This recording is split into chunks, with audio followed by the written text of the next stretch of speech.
We've all got limitations in our body that makes it tough to do certain movements. Whether you have weak ankles, tight wrists, or a dodgy knee, the key is to train around those limitations. Today we're going to cover a very simple protocol with specific examples. They're going to help make those limitations work in your favor. So let's say that you've got screws in your joints, and this is exactly my case when I shattered my ankle, and I still have problems with the range of motion in my right ankle. But we can make the most of these discrepancies by focusing on modifying the movement just slightly depending on whether we're working on our right or left side. In my case, I have trouble with my right ankle.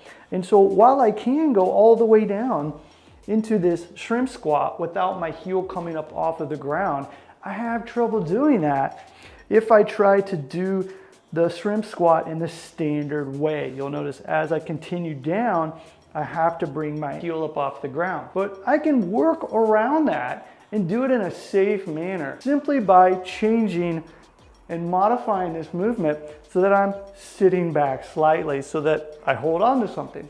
And so in this case, I'm able to go down as far as I can. And when I start to feel my heel come up off the ground, I simply sit back a little bit in order to continue with the movement. So this is how I can modify the movement, continue to train it in a very safe manner, and still work on my strength, the control, and the flexibility component of it. Being able to safely attempt a move means that while you might not be able to perform the full movement, you can at least work on that movement and do it in a way that's not going to cause you any harm. Here's some other examples of how you can modify movements for specific body parts. A simple modification if you're having trouble with your wrist is to turn your fingers out to the side. Now, this is great for things like the push-up, or even if you're working on your bear. Yeah, simply turning your fingers out to the side will help a lot in order to allow you to safely work on those movements. And we can use that same modification if you have shoulder issues as well. So rather than having your fingers facing forward, you can externally rotate your hand. This is going to allow your shoulders to rotate. It's going to open up so you can more easily perform things like the crab. Hey, and by the way, if you still happen to have pain, then check out this video later to see what you can do about it. Well, let's say that you have trouble with your knees and getting into a comfortable deep squat when you're performing something like the monkey.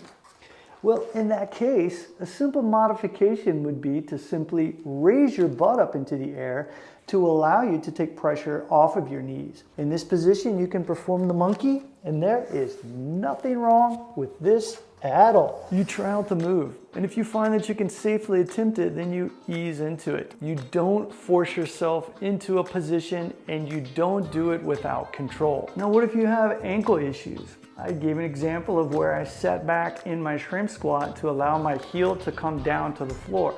But there's nothing wrong with bringing your heel up off of the floor when you're performing movements like the monkey or even the frogger. Perfectly fine. The main thing is being able to do this in a safe manner that's going to be good for you. All of my injuries, from my knee surgery to my shoulder dislocation to complete ankle blowout, have taught me how to get really good at bouncing back and even thrive after a serious injury. Just because you have a fused vertebrae doesn't mean that you'll never be able to do a particular movement. So you might need to make some modifications, but use that simple assessment where you check to see if you can safely attempt the move, and then just do the move the best that you can. Over time and with those slight modifications, you'll find that you will be getting better. Now check out this next video where I look at why squatting with knees past your toes is perfectly okay.